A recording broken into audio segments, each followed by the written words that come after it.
You didn't get it yet. This is the new handout, and I'm projecting it on the screen too. It's called What About Lies and Deception? It's on the piano bench, but if you didn't grab it, my son could give it to you too. It's called What About Lies and Deception? This becomes one of the great ethical debates. If you want to like get college kids going, this is these sort of questions you ask. So I want to just kind of talk about this really quickly. Well, actually, not really quickly. This will take a chunk. Because I'm going to use the Lutheran Study Bible. I'm going to use the Concordia commentary. This is a big issue, and I'm going to show you a couple of video clips also based on this about the question: is it ever okay to lie? And at first, well, of course, never. But then when you start thinking about it, you can get some interesting scenarios. And so, and we actually see those scenarios throughout the books of the Kings. And so that's what we're going to talk about. Like when David pretends to be insane, is that moral? You see what I'm saying? Is that law? I mean, is he violating the 8th commandment by deceiving people? Or when his wife, Michal, makes a doll of David, a fake one, right, out of an old idol, and covers it with goat's hair and tricks people. Is that deceiving? Is that lying? Is that violating the 8th commandment? There's other places where God even allows people to be deceived or actually says, I will send a deceiving spirit. What do we do with that? So this is a really interesting kind of thing. So that's why we're going to talk about this today as people kind of roll in. Okay, so if you have this outline for you, I'm going to give you in 1 Samuel, I'm going to show you where this takes place just as an example. So if I can get my bar back, there we go. Was Abraham's, when he talked about not his wife not being his wife? Yeah, no, that case, it actually bites him in the butt. So obviously it's not portrayed good there, right? He does that out of fear in that case, right? But the scenarios that we run into, so let's see if it'll let me present this. The scenarios that we're going to run into, the classic example, and it's printed for you, is if you had Jews hiding in your basement and the Nazis knocked on your door, would you lie to cover that? Yes. Yes. Yeah, you see what I'm saying? So that's because some people will say, no, I would have to tell the truth even then. So we need to answer that because it's a common ethical and I'm going to explain where that's coming from a little bit because we're going to see this in 1 Samuel 21 with David pretending to be insane. That's the example I'm going to use moving forward. And as people kind of come in, you can see this. It's fine. I know it was late, so it's great here. Okay, let me just move my screen of myself just so you don't have to see me. All right, we'll put me down here. You're my son. You should know. All right. Yeah, you know what's wrong with me. Then David came to Nob, and I always say this word wrong, Ahimelech. I always want to add a B. Ahimelech, the priest. And Ahimelech came to meet David, trembling, and said to him, why are you alone and no one with you? And David said to Ahimelech the priest, the king has charged me with a matter and said to me, let no one know anything of the matter with which I send you, and with which I have charged you. I have made such an appointment with the young men for such and such a place. Now then, what do you have on hand? Give me 5 loaves of bread or whatever is here. Now he's on the run from Saul here, so he's already kind of being deceitful. This is David. He's kind of talking out both sides of his mouth. He's sort of talking in riddles. And so David already is somewhat deceptive. Okay, already just in this passage. Okay. Oh, there we go. I just got to click on myself there. It seems to have come so easily. Yeah, exactly. So is it wrong? I mean, that's the point. Is this wrong? And the priest answered David, I have no common bread on hand, but there is holy bread, if the young men have kept themselves from women. And David answered the priest, truly women have been kept from us as always when I go on an expedition. The vessels of the young men are holy, even when it is an ordinary journey. How much more today will their vessels be holy? So the priest gave him the holy bread, for there was no bread there but the bread of the presence, which is removed from before the Lord, to be replaced by hot bread on the day it is taken away. Now a certain man of the servants of Saul was there that day, detained before the Lord. His name was Doeg the Edomite, the chief of Saul's herdsmen. Then David said to Ahimelech, then have you not here a spear or a sword at hand? For I have brought neither my sword nor my weapons with me, because the king's business required haste. And the priest said, the sword of Goliath the Philistine, whom you struck down in the valley of Elah. Behold, it is here wrapped in a cloth behind the ephod. If you will take that, take it, for there is none but that here. And David said, there is none like that. Give it to me. And David rose and fled that day from Saul and went to Achish, the king of Gath. Or Achish, there we go. And the servants of Achish said to him, is not this David the king of the land? Did they not sing to one another of him in dances? Saul has struck down his thousands, and David his 10,000s. And David took these words to heart, and was much afraid of Achish, the king of Gath. So he changed his behavior before them, and pretended to be insane in their hands, and made marks on the doors of the gate, and let his spittle run down his beard. Then Achish said, sorry, I said that one wrong too. Achish said to his servants, behold, you see this man is mad. Why then have you brought him to me? Do I lack madmen that you have brought this fellow to behave as a madman in my presence? Shall this fellow come into my house? So that's how that chapter ends. But again, he's acting insane. He's deceiving. He's lying. He's not really insane. So what do we do with that? Because this is one of those things, because you'll find people that it's always immoral to deceive at all. It's always immoral. You can never tell a lie. You can never, I mean, that's pretty interesting. And so what I have for you on this printout, and I have this here too, so I'm going to show this so people that are watching online can see this too, but this what about lies and deception? So of course, the 8th commandment that we all memorize, or at least are supposed to memorize as good Lutherans, is you shall not bear false witness against your neighbor. It's restated in Deuteronomy, and we call it the 8th commandment. For those of you who are online and think that that's really the 7th commandment or the 9th commandment because of numbering differences, the text is the same. I get it. If you don't know that, by the way, just as a review, we number the commandments, and Roman Catholics number the commandments by dividing the commandment about coveting as the 9th and 10th. Whereas other Christians, like the Reformed tradition, the Calvinists, Baptist tradition, many evangelicals, Eastern Orthodox, separate the graven image and having no other gods as the 1st and 2nd commandments, where for us, it's all the 1st commandment. That's the only difference. The text is exactly the same. It's not like people are hiding commandments. Okay, it's just simply a different way of numbering. We follow St. Augustine and the medieval church in the way we number them. Modern Protestants that aren't Lutherans or Anglicans tend to follow the Eastern Orthodox and the Jewish tradition in the way they number them. It's the exact same text. We know there are 10. It's just how you divide them, right? That's the issue. So anyways, we call the you shall not bear false witness against your neighbor. We call that the 8th commandment. So in the books of Kings, like the example we just saw in 1 Samuel, deception and lying is portrayed positively, certainly not condemned. David doesn't have any consequences for it, right? If anything, it helps him in a couple of cases. It can be difficult for readers to square this with the 8th commandment about bearing false witness. And it's portrayed often in potential ethical dilemmas in high school and college debate courses. So here's how this goes. How many of you have heard these before? Here's letter A.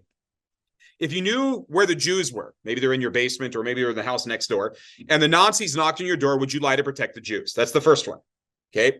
That's often said. And you'll find some people that say, no, I will never tell a lie. And because I will never tell a lie, I would tell them the truth. My wife reminded me of Corrie ten Boom's sister, if you know that story. Said, yeah, they're down here, and they didn't believe her because they thought she was kind of being crazy, and they ignored her. So sometimes God seems to reward people who just tell the truth in all circumstances, right? However, there are other scenarios where lying actually would probably be the thing that protects them. So that's one scenario. Scenario B, another way of putting this. If the British authorities were looking for George Washington and he was hiding in your basement, would you turn him over during the Revolution?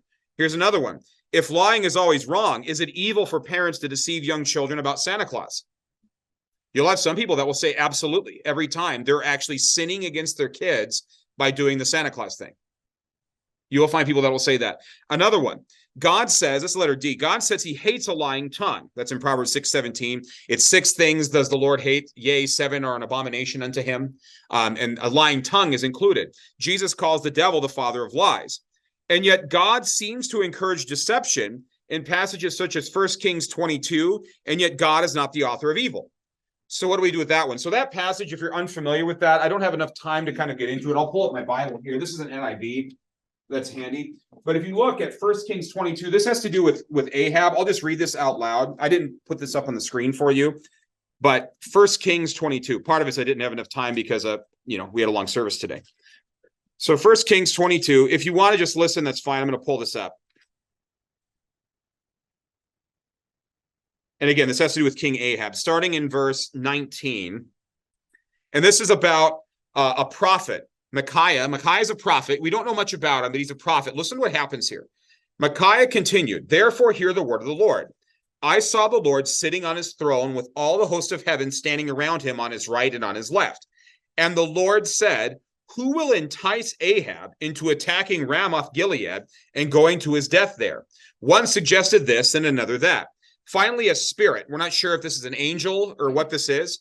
Finally, a spirit came forward, stood before the Lord and said, I will entice him. By what means? The Lord asked. I will go out and be a lying spirit in the mouths of all his prophets, he said.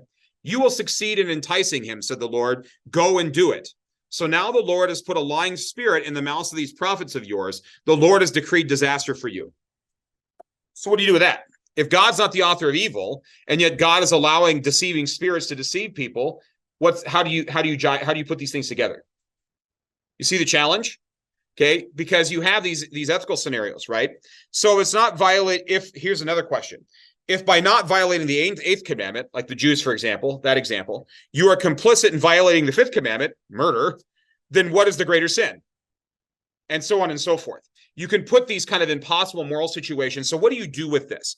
And so there's different answers to this. And I'm going to show you a couple of videos on this to kind of give you some background here. So what's the solution? I'm going to give you some solutions. And then on the other side, I'm going to use the Concordia commentary. There we go. I'm having all kinds of words. I had to say, I was praying and I had trouble saying Huntington's disease today too. So there's a line from Josh McDowell. He says, I brushed my teeth this morning and I haven't been able to speak since. So, all right. Have a little bit of that going on.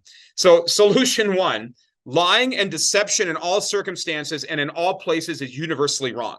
This follows the ethics of Kant, in particular, in the late 1700s. He was really, really concerned about ethics. And to a certain extent, people like Thomas Aquinas, that it's always wrong. So in this solution, the Jews would be turned in.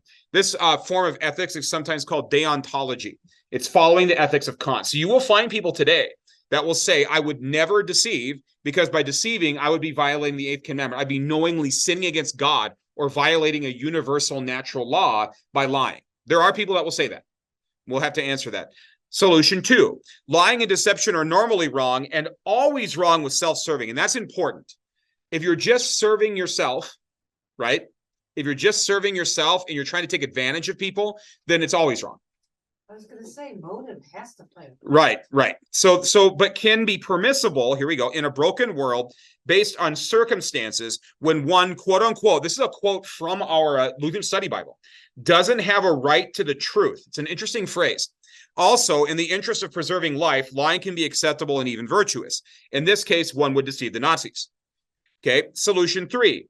False witness is primarily about legal proceedings and being a neighbor and not about every possible ethical scenario. It says ethnical for some reason. That's wrong. I'm going to fix this in the Google Doc while we're talking. There we go. Okay, again, I didn't have much time to actually go through a lot of this thing. There we go, ethical.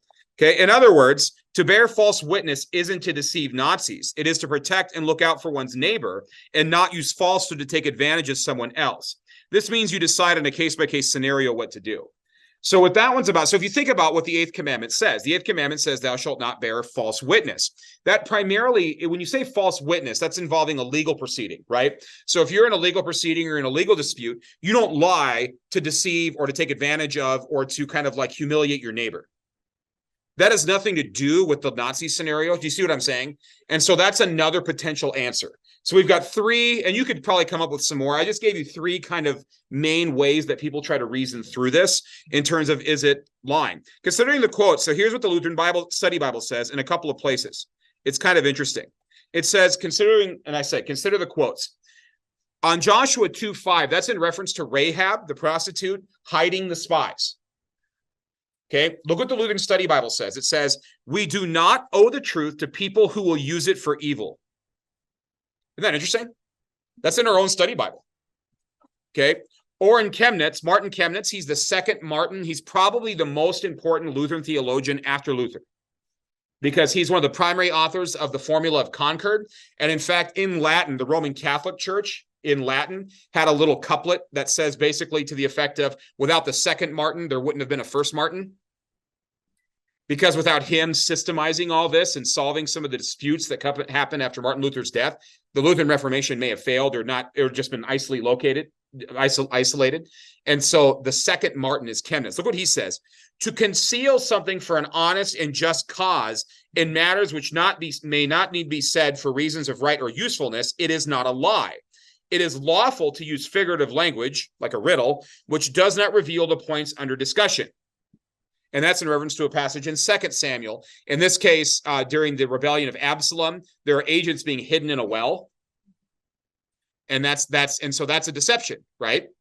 And so those are a couple of scenarios. So what I want to do is show you how I look at this. And so deontology, that word you heard, that's where it's like lying is always wrong in all circumstances. That's the one that Immanuel Kant comes from. That's one scenario. I would argue, and I actually agree, and our Lutheran Study Bible takes this position without naming this. I would argue that the Bible is actually arguing for a form of what we call virtue ethics. It is virtue ethics. Somebody like an Aristotle would have recognized that. Somebody like Immanuel Kant would not have recognized that. This is where philosophy actually comes into theology a little bit. It matters. So I want to show you a couple of opinions on this. I'm not necessarily endorsing everything these folks do, but this is about, let's see, this one. Yes. Is it always wrong to lie? And you can see this right here. Can lying be good? This is from a channel called Inspired Philosophy. I'm going to hit pause here before I get going. This is a show called Inspiring Philosophy. He's a philosopher by trade. He has an entire YouTube. He is not a Lutheran, but he's really good at doing these like little 2-minute answers to TikTok videos, because you may have seen those. So TikTok or Instagram, people will like be on a reel and like, did you know that the Bible's full of contradictions? And then like they talk for 30 seconds, then you're supposed to believe it. So he does a good job with these like little 2-minute response videos. So this is it always immoral to lie? Because that's the question we're asking here. This is his take on this. Here we go. Immoral to lie.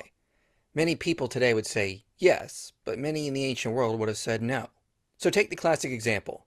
If you were living in Nazi Germany and hiding Jews in your cellar, and then the police came and knocked on your door and asked if you were hiding Jews, would you lie? I think the intuitive answer is yes. To tell the truth would be aiding in an atrocity, but to lie would be helping and saving innocent lives. Now, it's likely that what I said might have bothered you. And that's because we've been raised in a culture that's been dominated by the ethics of Immanuel Kant, where we've been taught that it's always wrong to do something like lie, regardless of the circumstances. But in the ancient world, circumstances played a key role in knowing what the proper and virtuous action to take was. So take the biblical account of Rahab lying to protect the spies that were sent into Jericho. Or in Jeremiah 38, the king instructs Jeremiah to lie, otherwise the court officials would have killed him. Both acts would have been considered virtuous, because they lied to prevent harm from being done, similar to how it seems like the intuitive response to a Nazi asking if you're hiding Jews is to lie to him, so you protect innocent lives. What this really boils down to is what form of normative ethics do you hold to? If you hold to a form of deontology, like Kantian ethics, you're going to believe there are certain universal rules that apply regardless of the circumstances, so you can never lie regardless of what happens. But if you hold to something like consequentialism or virtue ethics, you're going to take circumstances into effect, because you realize there are times when lying might be the virtuous thing to do if it's going to help or protect an innocent life. Now, what I would argue is in the New Testament, Paul and Jesus are teaching a form of virtue ethics, not a form of deontology. The New Testament doesn't give us an exhaustive account of all the universal rules we're supposed to follow.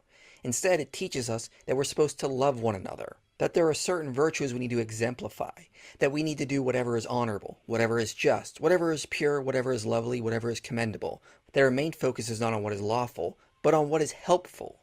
In other words, we're constantly reminded by Paul and Jesus to use our reason and our understanding of the virtues to deduce what action to take, regardless of what circumstances we're in. If we truly understood the virtues, or the fruit of the Spirit, then we would know that against such things there is no law. Now, I know I've opened a can of worms here, and I don't have time to cover everything, but if you want more on my YouTube channel, I've explained why I think the New Testament is teaching a form of virtue ethics. In virtue ethics, again, here, I'll hit pause. So But if this is it's my computer there. Yeah. So, and you can see that I'm not saying I agree with everything that he says. This is Inspired Philosophy is his name of his YouTube channel, but he actually does a pretty good job explaining what virtue ethics is. Again, he's a philosopher. So when it comes to these sort of things, this is not, so in other words, we're not deontologists as Christians, and especially in the Judeo-Christian tradition, we tend to hold to a form of virtue ethics via Aristotle from the Greco-Roman world, and then via the Old and New Testaments. Okay. So that's, so part of the reason there's a conundrum here for some people is, like he said, we've been influenced culturally by the ethics of Kant and the Enlightenment. And so that's changed our conversation on this sort of thing, which is why for some people, these scenarios seem like impossible scenarios. But our gut instinct as human beings would say, well, yeah, of course I deceive the Nazis because I'm protecting people, right? And so that's how this kind of debate kind of unfolds. I'm going to give you more data here, but I want to show you how even in like the Roman Catholic Church, this creates a debate. Is lying always wrong? So we're going to have, this is something called Pites with Aquinas.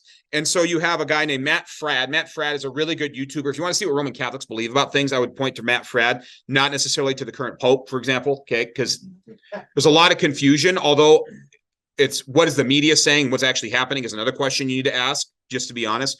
But I would actually go to people like Matt Fradd, who's very, very steeped in kind of the Roman Catholic tradition. But he's going to interview a guy named Peter Kraft.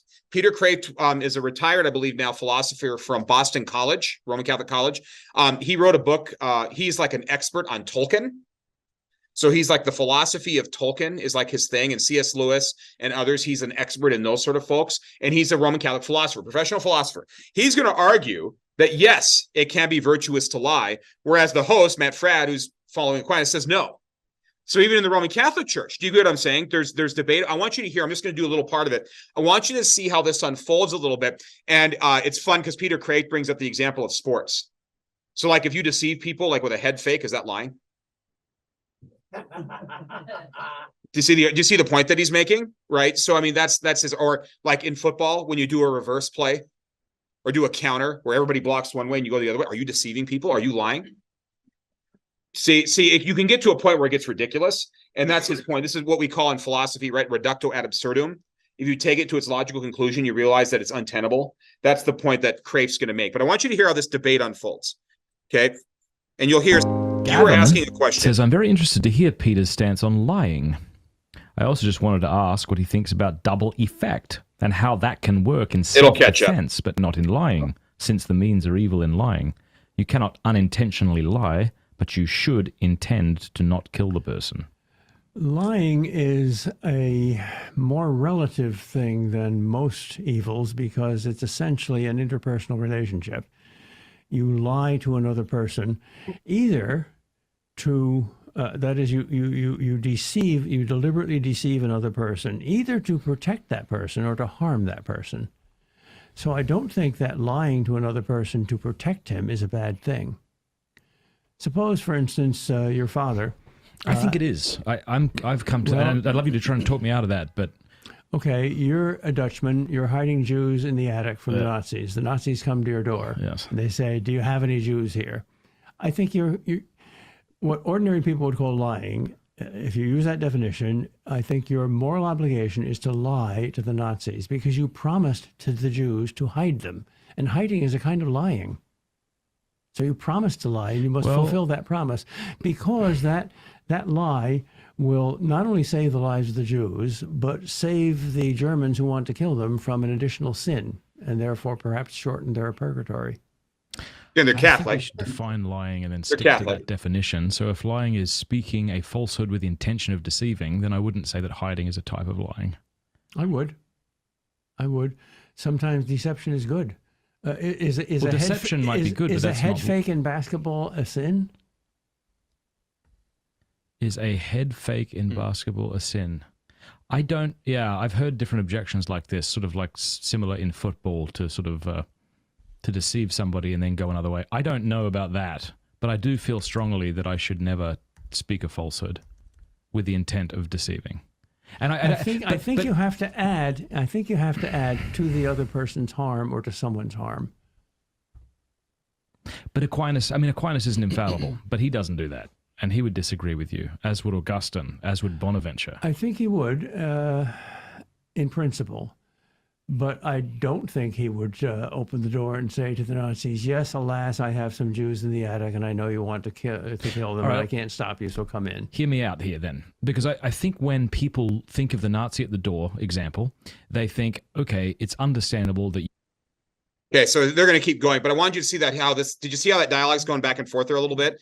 This is how we kind of have to, we ruminate about this. So you have one guy who's saying that I think it's wrong in all circumstances, right? Following Aquinas. And then you have Peter Craig, Roman Catholic philosopher, said that no, sometimes deception can be a good thing, right? My wife used an example that she had, and I think it was it MOPS, back when you were at MOPS? Was that what it was? My wife's talking to me about this yesterday as I was prepping for this. And, when the young kid asks what mommy and daddy are doing in the bedroom, it's okay to say to deceive, or it's okay, right? And it's to protect them when they're 5 years old. All right. You know what I'm saying? Like and that's not evil or wrong to do so. Right. Another example that I can use that I know, because like what, for example, we know somebody who's going through a really difficult situation with abuse, like a spousal abuse situation. If that person knocks on their door and says, "Do you know where this person is?" I'm not telling them where they are. I'm just not. Okay, because then I would be complicit. Do you see what I'm saying? And so we can come up with some. That's not a violation of the 8th commandment, because the 8th commandment is about bearing false witness about your neighbor. Again, and that's why Peter Craved, what he's saying here is it's harm. You're causing harm through this. So in other words, bearing false witness means I'm going to take advantage of my neighbor, and for my benefit and to their harm, I'm going to bear false witness. Or maybe I just don't like them. or maybe I want to, I want to go take advantage of them, or it's a dog eat dog world. And, my idea is if I lie and it gets me ahead, then that's great. I'm ahead now. That's not what we're talking about here. Okay. So how does the Lutheran Study Bible talk about this? And how does the text? It says, what about lies and deception? I'm going to go back on this screen too. So for people who are watching online, they can see this. How do we deal with this? I'm going to open up my other window. All right. So for those of you who are watching online, you can see it. For those of you who are here can see this. This is from the 1 Samuel commentary. And so he's going to quote another article here on this commentary where it starts here. It says the Hebrew Bible, and it's actually, he's quoting a journal article, but this is Andrew Steinman, the author of our 1 Samuel commentary. This is what he says. He says the Hebrew Bible recognizes that under certain circumstances, lying is unavoidable, particularly when it serves the weak as their only weapon against some force seeking to harm them or other persons. Included in this category are various instances of lies intended to save the liar's life or altruistic lives, mainly on the part of women. Thus, for example, David lies to Ahimelech. That's what we just read, right? Okay, and misleads King Achish of Gath in order to save his own life. That's all in 1 Samuel. So that's 2 in a row with David, right? In 1 Samuel 21. Saul's daughter Michal, lies to her father's messengers in order to save her husband David's life, and then lies to her father in order to escape his rage. Jonathan, too, lies to his father to save his friend David's life, which we read last week. And the women from Baruim lies to Absalom's servants to save David's spies, Ahimaaz and Jonathan, hidden in the wall in her courtyard. Proof that God may actually approve of such lies may be derived from his rewarding of the midwives of Egypt, who lied to Pharaoh out of compassion for the lives of the male children born to the Hebrew women. A further indication to that effect is the narrator's comment concerning Hushai's deception of Absalom by pretending to support him. The Lord had decreed that Antiphothal's sound advice be nullified in order that the Lord might bring ruin upon Absalom. A forgiving view of deception may also be discerned in cases where persons lie to secure what belongs to them by right, but has been justly withheld. Thus, initiative taken by Judah's daughter-in-law Tamar, who disguises herself as a prostitute in order to become pregnant by him after his failure to marry to her to his son Shelah, is described in a favorable light and indeed justified by Judah himself in the narrative. Tamar is rewarded for her subterfuge by the birth of her twins Perez and Zerah, through whom the tribe of Judah is established. So, this is not just in the books of the Kings. This is actually throughout the biblical narrative. The biblical narrator, also takes a favorable view of fraud when the object is some religious goal in keeping with the general outlook of the Bible. An example is Jehu's lying to the worshippers of Baal, which is aimed at killing all the prophets of Baal and eradicating his worship from the country. In one case, we even find God twisting the truth in order to preserve amicable relations between Abraham and Sarah and to prevent Abraham's feelings from being hurt. Now, this is one where I read this, I was like, I'm not sure if I go this far, but I get what he means by it. So we'll see what you think of this. Upon overhearing the prediction that she was about to become pregnant, Sarah laughs. Now that I am withered, am I to have enjoyment with my husband so old? God, however, quotes her in Abraham's hearing, having said, shall in truth bear a son, old as I am, making no reference to Abraham's inadequacy. This episode was used by the sages of the Talmud as a proof text showing that it was permitted to deviate from the strict line of truth in order to establish peace. So you can see the article. This is called Lies by Prophets and Other Lies in the Hebrew Bible in the Journal of Ancient Near Eastern Society. And our commentator in the 1 Samuel commentary, Concordia commentary from our synod, approves of this quote. He includes this lengthy quote. And so this is his response to that lengthy quote on the bottom. This is from Andrew Steinman now, who is in our synod. Thus, Christians may at times find themselves in positions where they may have to lie or deceive to protect themselves or innocent people from injustice. In such cases, one may have to choose to honor God by disobeying men. That's what Peter says, right? You need to stop preaching in the name. And Peter says it's better to obey God rather than men. That's the quote there, okay? And keep the 5th commandment's prohibition against murder, even if it involves a violation of the 8th commandment, since God places a high value on the sanctity of all human life and is especially concerned about protecting the innocent, the weak, and the helpless. The New Testament even cites with approval one such Old Testament instance. The prostitute Rahab lied to protect, that's spelled wrong, Israelite spies, and 2 NT writers, New Testament writers, praise her as an exemplar of righteousness. She was justified by her courageous saving faith. James adds that saving faith results in righteous actions, and so he commends Rahab as one who was justified by works. And so that's from the First Samuel commentary. So you're getting our kind of our view on this. So as Christians following the Jewish scriptures, the New Testament's code of ethics, and then also Greco-Roman philosophy, because really Western civilization is Athens and Rome via Jerusalem.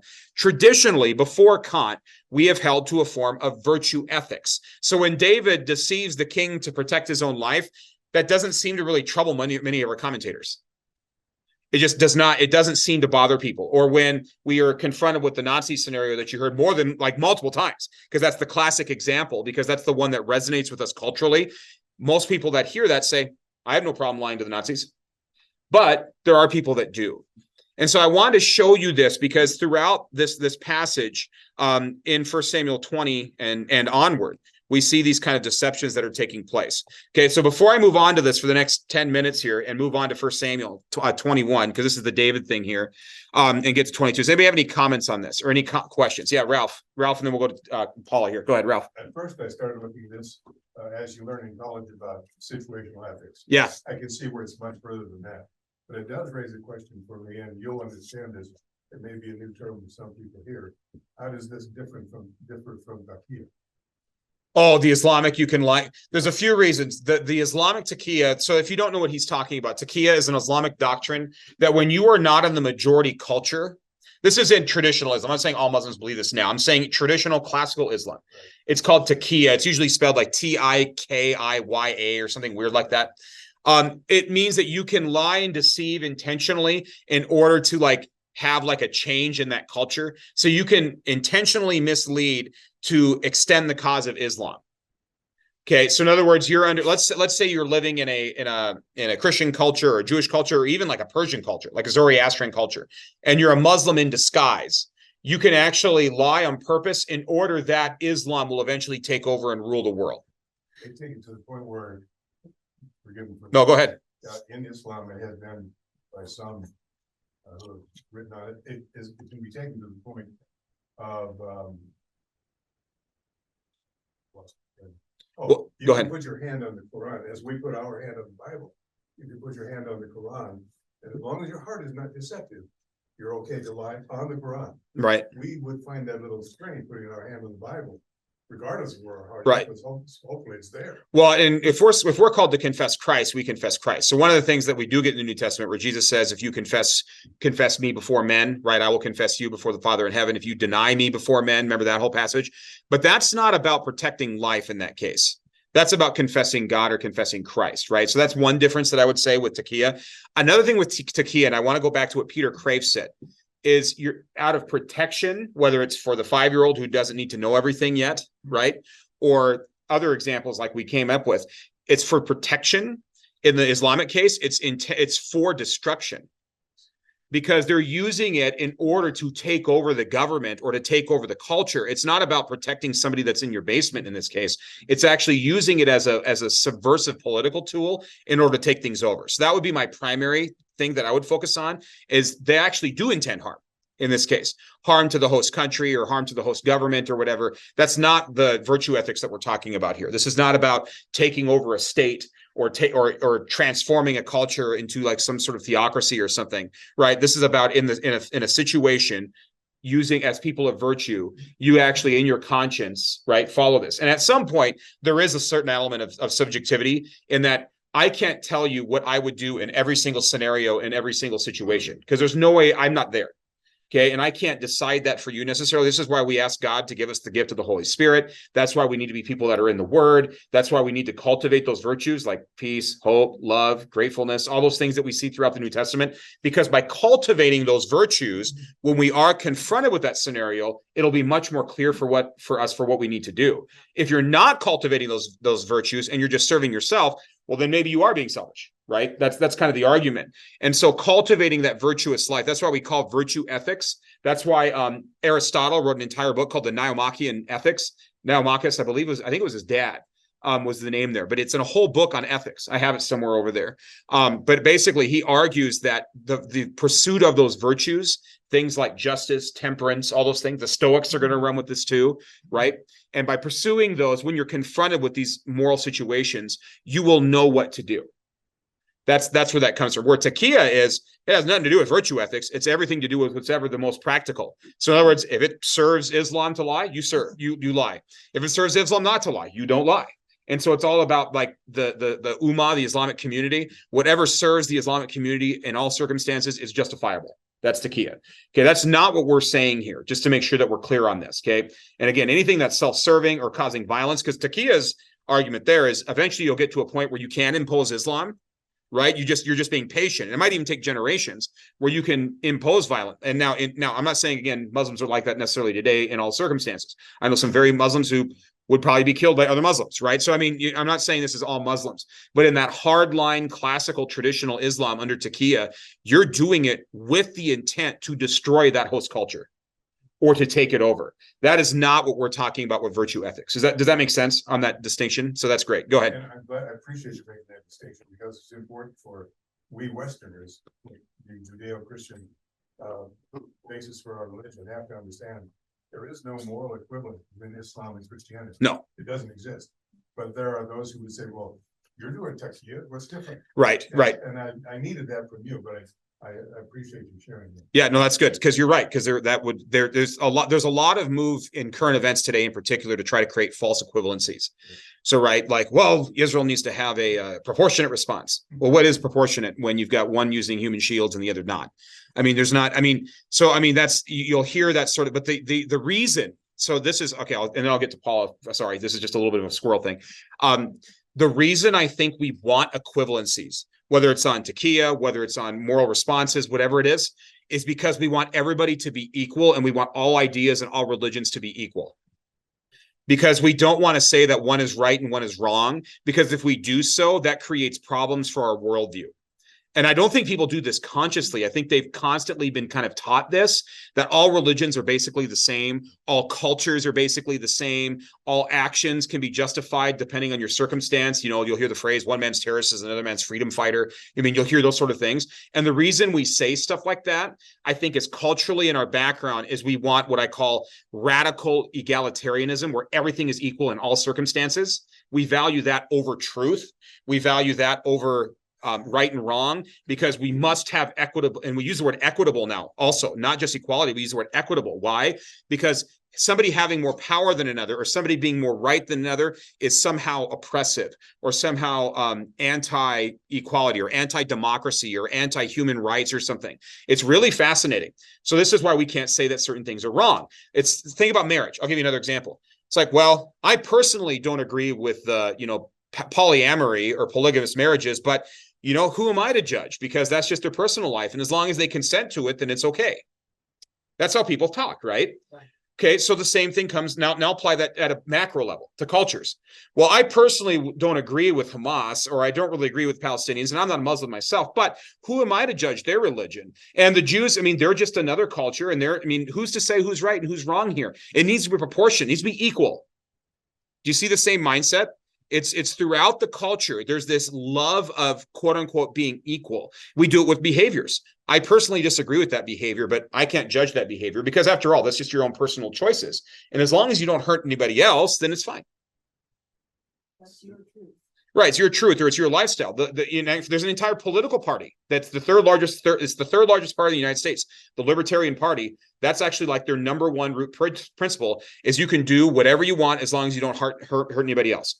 So if you want to pump yourself full of drugs, great. As long as you don't hurt anybody else, it's fine. If you want to sleep with whatever you want, that's fine, just as long as it doesn't hurt anybody else. If you want, do you see the mindset? Does that? Right. Well, yeah, but so my point is that mindset, even, it doesn't matter. I'm not making a political statement. I'm just saying that culturally and socially, we live in this weird time where all behaviors, all cultures, all religions must be seen as equal. And so we try to elevate an impossible, if you think one side is bigger than the other, you got to root for the underdog because it's unequal. Or if one side is more morally culpable than the other, we somehow have to try to even the playing field. Yeah, that was wrong, but what about 50 years ago? See how we do this? Or like we see a shooting in the inner streets. Isn't this evil? This guy killed somebody. Yeah, but why did he have the gun? And why did he feel like he needed it? Do you see what we're doing? Rather than just saying, that was evil, we try to justify it by saying, see, and it's really, really rooted in our culture. And I think that's why we see certain things as this justified. So now going back to our topic then on the lying issue or on the deception issue, either lying is always wrong or it's okay for everybody and everywhere to serve themselves. That's a false dichotomy. But the culture would love to do it that way. Because then if you did say, well, it's justified to say the Jews, oh, you hypocritical Christian. See? So because we don't want anybody to be right and we don't want anybody to be wrong, except for our own individual rights or our own individual. See, that's why it impacts the way we look at these things. Paula, what were you going to say before I finish? Sorry, it bugs me. And I have to teach high school kids government all the time. And I got to deal with this all the time because it's so pervasive everywhere. Go ahead. I just needed for you to reiterate, please. We do not owe the truth. Oh yeah, that's from the Lutheran Study Bible, right? Yeah, that's so you can see that, right? We do not owe the truth to people who will use it for evil. That's in the Study Bible, and that's what he means by a virtue ethic. Now, there are another option, might be solution 4. If you want to add solution 4, I ran out of space. Could have been on here, by the way, just not answering at all. Silence, kind of what you call like kind of a civil disobedience. There are people that would go that route, especially groups like the Anabaptists. So think Hutterites, Amish, and others. Often that would be their solution. It's kind of a non-violent principle. And they would just basically say, I'm not answering. I'm not going to tell a lie, but I'm also not going to say anything to you because I don't owe this to you. So I'm just going to, if you're going to beat me up or kill me because of it, that's fine, but I'm not going to violate my conscience. And so they instead, rather than deceiving, just don't do anything. Now, I'm not saying that's the right thing to do, but I'm just saying that's another option that some, especially pacifistic groups will kind of go after. Lutherans have never been pacifists, just so you know. We believe that there's a proper role for the state, right, to restrain evil and to promote the good. So, we think Paul in Romans 13, when he says that the magistrate doesn't wield the sword for nothing, we take him seriously. Or when Jesus says, give unto Caesar what is Caesar and what to God is God's, that means there is a place for the state. Now, the state can't be God. Yeah, go ahead. Situation people lie to the good people to protect themselves and their family. Say the mob. Yeah, so the mob's another great example. That was actually, when I was reading about this, that was actually an example that was put in there, right? Because if it's the mob, the question is, so let's go back to that statement. We do not owe the truth to people who will use it for evil. So is the mob going to use it for evil? That would be, according to Lutheran Study Bible, that would be their response. But if the police are investigating the mob. Oh, I got you. Yeah, and see, this is where we can get to a point. This is just me thinking, right? We can get to a point where it is going to be the individual conscience of a believer. Because I'm not going to sit up here and say, I know how that's going to work in every situation. What mob are we talking about? What kind of police force do we deal with? Is this a good police officer or a bad police officer? Is it conceivable that the police actually will do justice in this case, right? And that we have good officers? Or am I in a scenario where almost certainly that by saying this, the mob will execute my family or whatever it is? You know what I'm saying? Those sort of things.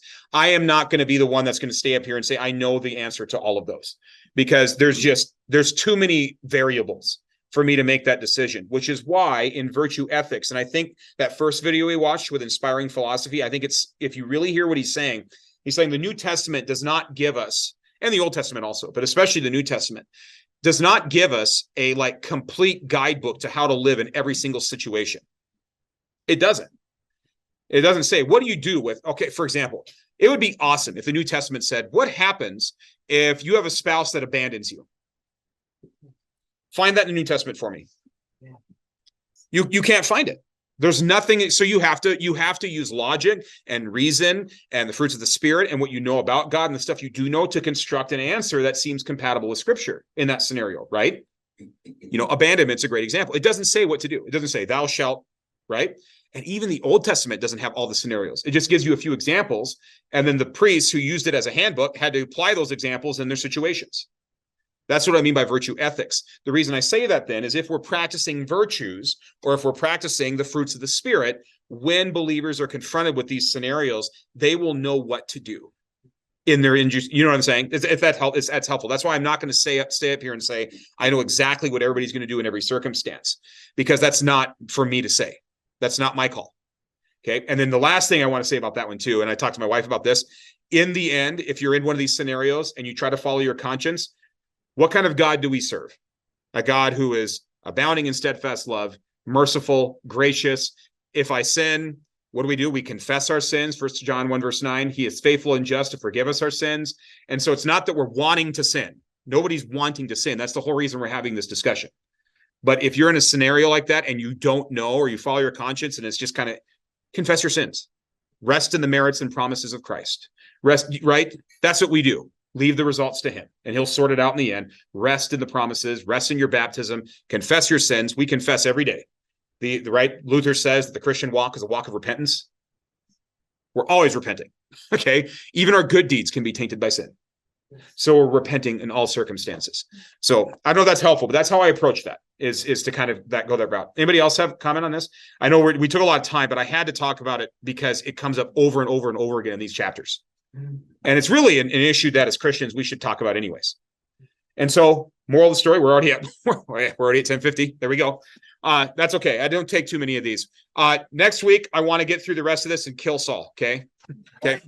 So, because I need to get to 2 Samuel. So we're going to, and also get to 1 Chronicles. So we're going to kill Saul next week. Okay. So we've read some of this early stuff.